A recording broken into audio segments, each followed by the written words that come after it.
Have you ever had a mate that just got you? No explanation needed, no ego, no judgment. Just that kind of person who, even in silence, you just felt understood. But now on the flip side, have you ever noticed how some so-called friends just seem to drain your energy more than they ever fuel it? That weird tension that's in the room when your dreams come up. Or worse, they're absent when it counts most. Today, we're going to dive deep into the idea of friendship, but not that fluffy kind.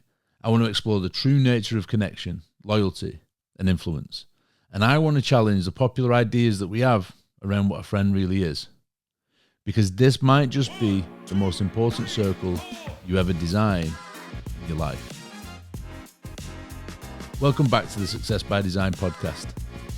I'm Tom Blackledge, and today we're going to talk about friendship, the circle of influence, and a level of loyalty no one ever talks about. See, success isn't just about what you do or what you achieve. It's about who's around you when you're doing it and when you've done it. People love to talk about motivation, about grinding, about vision boards, and about 5 a.m. wake-ups. But here's something that I've learned as a fighter, as a coach, and more importantly, as a man trying to grow.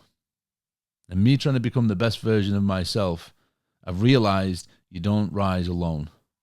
You rise with the people that are closest to you, or you fall with them. Your real friends, and even your family, either help you grow or unknowingly they wear you down. And yet most people never pause long enough to audit that circle. So today, I want to break that down through a lens that I love, philosophy. More specifically, Aristotle's friendship model. And I want to add something to it, something personal, something I've never heard anyone else say, but I see it in those people that I truly trust. So what is the Aristotelian friendship model? Aristotle broke friendship down into 3 types. One was a friendship of utility. This is the you scratch my back and I'll scratch yours kind of friendship. Like business partners, networking acquaintances, gym buddies. There's nothing wrong with that relationship at all. But the connection solely depends on usefulness. The moment that utility disappears, the friendship tends to dissolve. It's just not that deep. Now 2 is friendship of pleasure. This one is all about shared enjoyment. Maybe it's the guy that you always go out drinking with, the girl you go to festivals with, the mate you have a laugh with in the group chat. It's light, it's fun, and in that exact moment, it's great. But again, it has a certain fragility to it. If the pleasure stops or the event stops, then so does the friendship. The third model is the friendship of the good. And this is where it gets much deeper. This kind of friendship's based on a mutual respect, shared values, and the pursuit of virtue. It's that friend who calls you out when you're slipping, stands by you when life caves in, and celebrates your wins without envy or jealousy. Now, these friendships are rare, and according to Aristotle, they take time, trust, and a self-awareness. Now, I love this way of looking at friendships, and I don't propose that I'm anywhere near the intelligence or wisdom of a man like Aristotle. But I've always felt as though there was something just slightly missing from this model. I've noticed in my life that there's another level of friendship, one that lives just above or possibly within Aristotle's third type.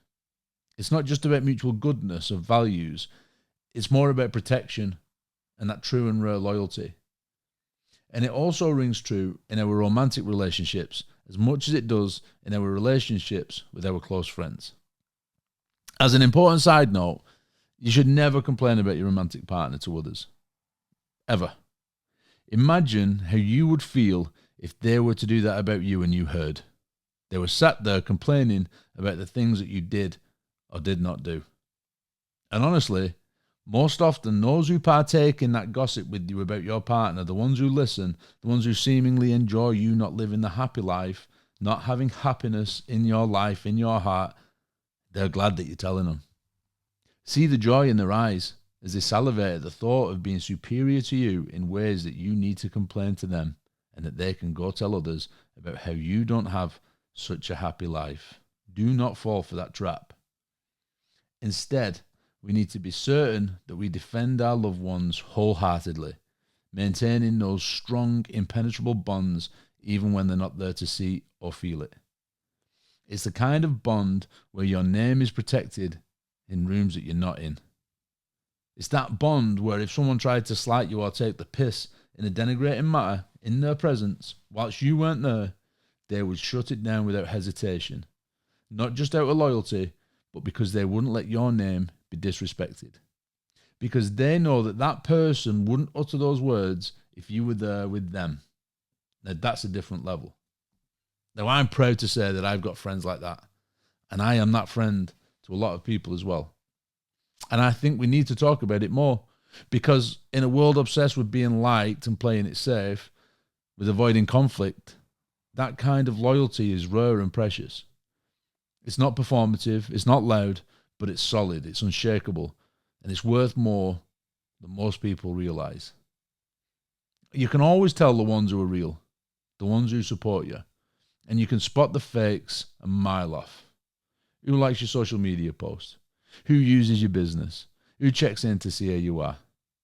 I see the fakes a mile off, and I know the ones who speak ill of me as well. Because, as well as the gossipers like to tell you what others have said about you, they also carry it on in the faces. It's in the behaviours. I don't let it bother me or deter me, and I don't treat them people unkind. I'll still act in the way of a good person, just like Marcus Aurelius says, the best revenge is to not be like them. So I'm not. But don't be surprised if I pull you on your bullshit, because those awkward moments, as some of my friends will attest, can be quite funny sometimes. Now, in my personal development talks, I speak frequently about the habit of positive gossip, about speaking well of others when they're not around, and not only the difference that it makes to your relationships, but also how it makes you feel different about yourself. There's a saying, gossip is envy in disguise, and it's absolutely true. The famous historian Will Durant said, to speak ill of others is a dishonest way of praising ourselves. Those people that speak untruths or negatively about others are not people that I allow within my circle of influence. If you're that guy sneakily screenshotting messages or gossiping negatively, calling someone behind their back, and then when you see them, you act as the friend to their face, I'll pull you on your bullshit behavior, and I'll let you know that I don't find that acceptable within my circle. And either you change that behavior, or I will remove myself from your presence in your circle. Now, I think that previous model is a high level of friendship and relationship. And it's one we should all aspire to both give and receive in our relationships. But I would even suggest there's a level of friendship above even that. A stronger level. And it's the level of which no one would even dare speak ill of you to your friend. Because they know that your friend will defend you. They know that their denigrations would be destroyed instantly. Because your character and your bonds of friendship are in plain sight. Those others know that were they to dare speak ill or gossip negatively about you, it would never be accepted. Now, I'm lucky. I can think of quite a few people that would fulfill that role for me. And you can bet that I have lots of names that come to mind that I would be the same for. And when you have people like that in your circle, you act differently. You feel safe. You speak up more. You trust more, and you build more. Because you're not wasting your energy wondering who's silently watching you fail, or who's clapping just a little too quiet at the back when you win. Because when you know who's truly got your back, you never need to keep looking over your shoulder. And this is why those sayings about your circle of influence are so important. Like the saying, show me your 5 friends and I'll show you your future. Your circle of influence is shaping you, whether you want to admit it or not. If you're surrounded by people who settle, you'll settle. If you're surrounded by people who talk behind backs, inevitably you'll begin to join in and gossip too, which in turn will make you doubt everyone, including yourself. But if you're surrounded by people who speak your name with respect, who check in on you and you back equally, who fight for your reputation like it's their own, you'll grow in ways that you didn't even know were possible. This is the circle that designs your success. Now, as a coach, I often have to sit within two frameworks in some of my relationships.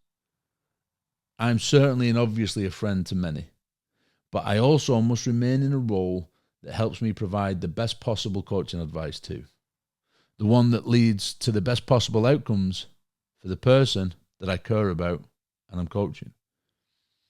Now, sometimes telling friends the truth can only come from a real true friend.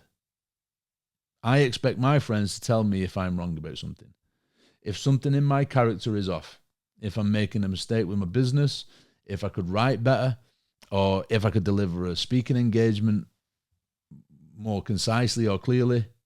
I need to hear these things from those who love me and want me to succeed because it's their opinion I value most. I need that quality feedback despite the initial pain or discomfort it may cause me. And I know it's difficult sometimes to hear those things, but like the Stoic philosopher de Montaigne said, we need very strong ears to hear ourselves judged frankly. And because there are few who can endure frank criticism without being stung by it, those who venture to criticize us perform a remarkable act of friendship. For to undertake to wound or offend a man for his own good is to have a healthy love for him. Powerful stuff. Now, as a kid, there was a decorative plate that sat on one of the windowsills in my childhood home. And its writing is etched in my mind for all time. On the plate it said, "True friends are like diamonds, precious but rare. False friends are like autumn leaves, found everywhere." I don't know who penned that piece originally, but it always left me with the question, where do we find these diamonds of friends? Maybe like Stoic philosopher Seneca says, to find a friend, be a friend. And as the saying goes, like attracts like. There's a reason there are so many quotes about your circle of influence. They have more impact than you can ever realize. Pay attention to who you surround yourself with. We're very mindful to remind our kids and the young ones about who to hang out with and who not to hang out with, and yet seemingly we forget ourselves that we need to follow that same advice. So here's my question today for you. Sit and think this. Who's in your circle and what influence do they have over you? Secondly, and even more importantly, who and what are you in theirs? So be that friend who defends, who inspires, who holds that line. Not just the one who shows up, but the one who stands up. Because when you find that kind of loyalty and you give it too, you don't just design your success, you design that life that's worth protecting. Thanks for listening as always. And what do you think to this Aristotelian framework of friendship? Do you agree with Aristotle, or do you think I could have added even more? Let me know in the comments. And as always, subscribe, share, and take care till next time.